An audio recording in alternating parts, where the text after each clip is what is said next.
Welcome to Nasdaq Trade Talks. I'm Jill Malandrino, global markets reporter at Nasdaq, with daily insight on the Nasdaq-100 index, or the NDX, which is made up of 100 of the largest domestic and international non-financial innovative companies listed on the Nasdaq stock market. The NDX has been the barometer for U.S. large cap growth and also one of the best performing indexes over the last decade and a half, not to mention one of the most liquid index ecosystems in the world.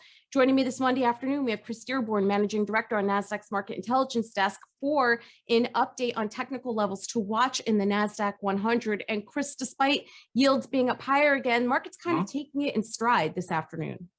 It's a strong day for the index, relatively strong day in the market, little dysfunction over the last couple of weeks. The index package definitely did that. The 10-year yield definitely did that. Luckily, the $1.9 trillion spending package did get passed. So that's going to move the markets forward on expectations of growth. The NDX specifically, though, has some pretty good components going on here, and it did find some major support. So the index itself is acting very well here. And if we take a look at your first chart here with fresh levels, what are you looking at? So if you look at the inverse Fibonacci level, which is reverse of what we have here. So in this chart, 76.4. If you look at the 23.6 retracement level from the 52-week high made on February 12th, you're looking at a support level of 12,202. And the index tested that last week when we had the major sell-off, and it's rebounded nicely. Which corresponds with that is a rising RSI, the relative strength index. During those low periods where we broke down and tested that support level, the RSI was dipping towards the 30 level, which is an oversold condition. We're now hitting about a 48.49 in the RSI, which means that that buying pressure is starting to build up a little bit, giving it room to run.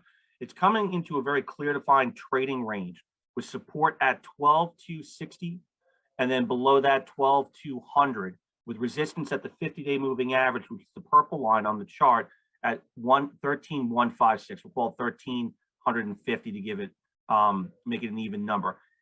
It should bounce around in here, waiting for something to happen. We're in a consolidation phase after peaking and then consolidating at the base and then breaking back out. It could go either way right here, depending on what happens over the near future. But again, it does look very constructive considering what's happened over the last couple of weeks. And Chris, to wrap up here, if we look at your final chart, we're looking at the outperformers within the index. Right. So you have got some good movement here. NXPI has a nice upgrade this morning. You're going to be added to the S&P 500 index. It's a very positive on the passive or index money for the equity there. We're up over 8% there, adding 4.5 points. With that, you have a lot of the tech names adding. But interestingly, you don't see a lot of the big boys that usually move the index. They're trading relatively flat here today. So you don't see the names like Apple, you don't see Amazon, you don't see a Facebook up there moving it significantly. It's nice to see the index trading above where we opened this morning at 12,885, right now trading at 1303. And with the large guys kind of sitting on the sidelines, we have the prospects of seeing this index close above the opening, which is again a very positive momentum indicator. Yeah, Chris, to your point, when we saw some movement to the upside last week, it was always those four same stocks that are always moving it to so to see full participation certainly is encouraging for the index, as you had noted. Thanks for joining us on Trade Talks, and thanks for joining me. I'm Jill Malandrino, global markets reporter at Nasdaq.